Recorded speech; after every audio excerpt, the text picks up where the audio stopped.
काही arrange marriage मध्ये ना सासरचे लोकच फसवतात. म्हणजे मुलगा व्यसनी असेल किंवा त्याच्याकडे जॉब नसेल, स्वतःचं घर नसेल, तर अशा गोष्टीमध्ये खोटं बोलतात आणि फसवतात. अरेंज मॅरेज मध्ये ना फसवणारी व्यक्ती बाहेरची असते, पण लव्ह मॅरेज मध्ये फसवणारी व्यक्ती ती स्वतःच असते. म्हणजे मुलगीच स्वतःला आणि आपल्या आई वडिलांना फसवत असते. लव्ह मॅरेज मध्ये, सगळ्याच लव्ह मॅरेज मध्ये नाही, पण खूप साऱ्या लव्ह मॅरेज मध्ये असं होतं ना, मुलगा व्यसनी असेल किंवा स्वतःचं घर नसेल, तो जॉबला नसेल ना, तर स्वतः मुलगीच खोटं बोलत असते. स्वतः मुलगीच आई वडिलांना आणि स्वतःला फसवत असते. तिला हे समजत नाही, आपण आई वडिलांना नाही, स्वतःला जास्त फसवतोय. कारण संसार तर स्वतःलाच करायचा आहे.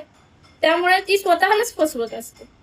खूप सारे आई वडील मुलाचा बायोडाटा काढतात, तेव्हा त्यांना समजतं की ही खोटं बोलते, म्हणून मुलगा असा असा आहे, म्हणून ते त्या लग्नाला विरोध करतात. मग विरोध केल्यानंतर मुली काय करतात, पळून जाऊन लग्न करतात.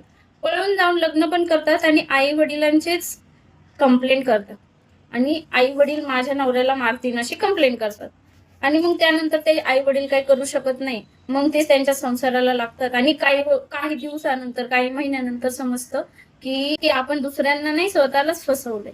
आणि स्वतःलाच त्या गोष्टीची आता शिक्षा भोगावी लागणार आयुष्यभराची. पण तरी सुद्धा आपल्या मुली अशी चूक करतात, तरी सुद्धा आई वडील आपल्या मुलींना जवळ करतात. कितीतरी मुली अशा आहेत की ज्या स्वतः कामाला जातात, नवरा कामाला जात नाही, दारू पितात, एक एक लेकराचे वडील झाले तरी सुद्धा ती मुलगी कामाला जाते, पण तो मुलगा कामाला जात नाही. अरेंज मॅरेज मध्ये पण हे सगळं होतं.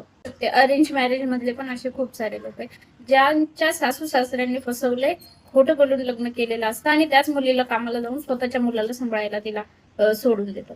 आपण असं नाही म्हणू शकत अरेंज मॅरेज टिकत नाही आणि लव्ह मॅरेज टिकतात, किंवा लव्ह मॅरेज टिकत नाही आणि अरेंज मॅरेज टिकतात.